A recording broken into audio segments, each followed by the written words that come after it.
Diyos, ha? Hindi ako pwedeng maghintay dito. Kailangan ko umalis. Sandali muna, Lynette. Saan ka pupunta? Hanapin ko si Annalyn. Hindi ako pwedeng maghintay lang dito. Lynette, sandali muna naman, Lynette. Diyos, pwede ba? Bitawan mo na ako. Hahanapin ko si Annalyn. Hindi ko alam kung saan, pero hahanapin ko yung anak ko! Lynette! Pwede ba kumalma ka? Lynette, ayusin mo naman yung pag-iisip mo naman, Lynette. O tapos, ano? Si Chang Susan, nasa ICU. Si Annalyn, nawawala. Si Lyndon, pinatay. Eh kung pati ikaw, mapahamak ka. Alam ko naman na ang hirap talagang maghintay eh. Lalo na para sa'yo kasi nanay ka. Pero Lynette, wala naman talaga tayong magagawa. Yun na nga yung hirap, Jose. Naghihintay ako at wala akong magawa. Yun yung pinakamahirap.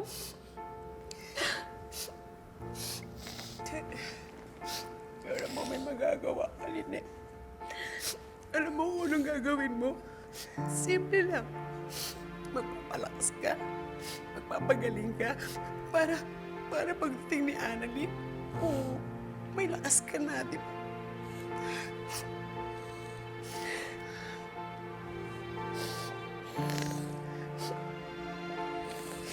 Ay, naku. Teka nga muna. Ikukuha lang kita ng tubig, ha? Diyan ka lang, huwag kang aalis, ha? Kuha kita ng tubig.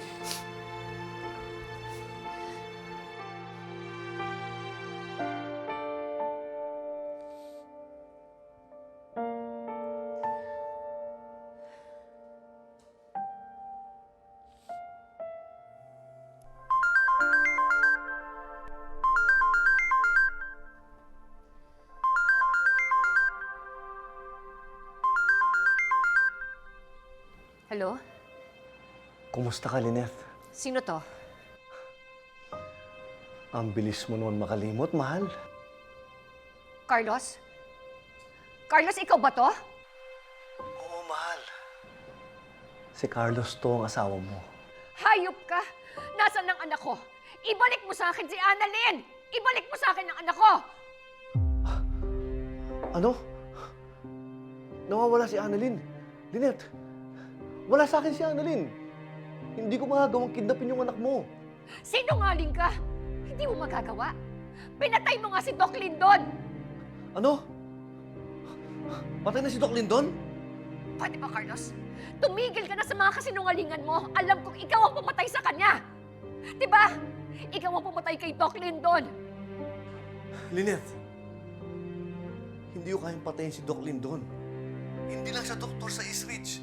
Para ko siyang tunay na anak. Handa ko ang ibigay yung buhay ko sa kanya, hindi ba?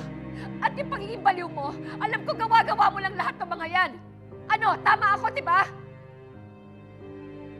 Ano? Hindi ka makapagsalita kasi tama ako. Oo, Lynette. Gawa-gawa ko lang ang lahat. Kasi ayaw kong makulong. Dahil gusto ko magkabalikan tayo. Kahit kailan hindi na tayo magkakabalikan pa, naiintindihan mo yon? Oo, alam ko. Tanggap ko na lahat, Lynette. At masaya ako para sa inyo ni RJ. Sa tingin mo maniniwala ako sa'yo? Ginulo mo nga yung kasal namin, hindi ba? Pati yung venue, sinunog mo. Hindi, Lynette. Wala akong kinalaman doon. Nagkataon lang. Yung tumaas ako, yun mismong araw ng kasal mo. Pero wala. Pagdating ko doon, nasusunog na yung venue. Wala na akong magawa. Lynette, please, wala akong kasalanan. Wala akong kinalaman doon. Sinungaling ka! Ibalik mo sa akin si Annalyn! Ibalik mo sa akin ang anak ko! Hayop ka! Wala sa akin si Annalyn. Maniwala ka sa akin. Kung gusto mo, tutulong ako para makuha si Annalyn. Ililigtas ko siya. Kahit buhay ko, itataya ko sa kanya. Para makabawi ako sa lahat ng kasalanan ko sa inyo. Please, Lynette, maniwala ka sa akin. Wala akong kinalaman sa pagkawala ni Annalyn. Tutulong ako, Lynette. Tutulong ako. Hanapin? Anong hahanapin? Nasa iyo nga ang anak ko! Nasa iyo si Annalyn! Ibalik mo siya sa akin! Oo, Lynette. Ibabalik ko siya si Annalyn. Ililigtas ko siya. Promise, Lynette. Sige, Carlos. Maniniwala lang ako sa iyo. At patatawarin lang kita kung ibabalik mo ng buhay sa akin ang anak ko.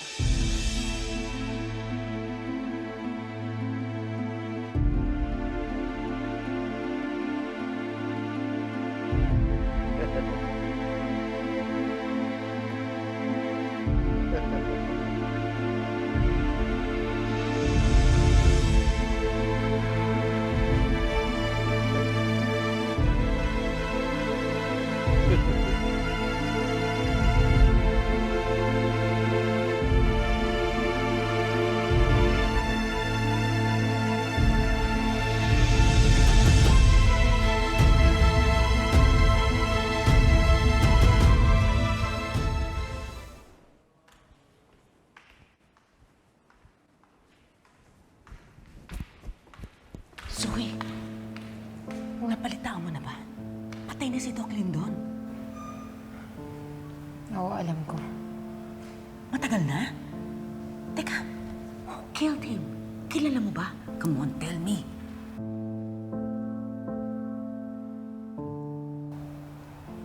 Don't tell me si Carlos. Ang lala na talaga ng Carlos na yan. But on the brighter side, at least, nabawasan tayo ng nakakaalam ng true identity mo. Bawasan tayo ng problema. Teka, sino ba nakakaalam? Si Justine. Pwede ba? Wala siyang alam. Anong walang alam? She knows everything about us. Wala siyang gagawin sa atin pag wala kang ginawa sa kanya. Kaya pwede ba? Just leave her alone. Okay, fine. Ang sungit mo naman.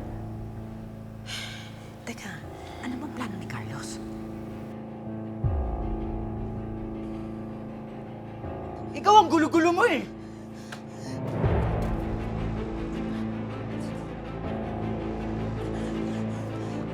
Huwag kang magulo ha! Napakakulit mo!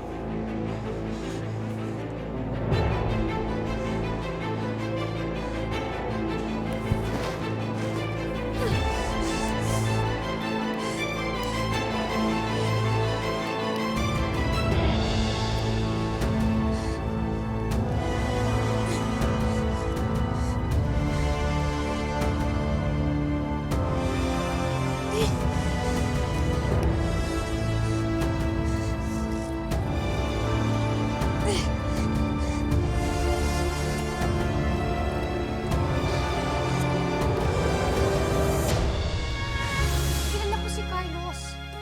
Alam kong kakapit yun sa pag-asang binigay ko sa kanya, kaya sigurado akong tatawag yun ulit. Carlos is an unpredictable and dangerous man. Siguro hindi natin siya dapat niloloko. Dahil kapag natunugan yan na niloloko natin siya, baka kung anong gawin nun kay Annalyn. Wala akong choice.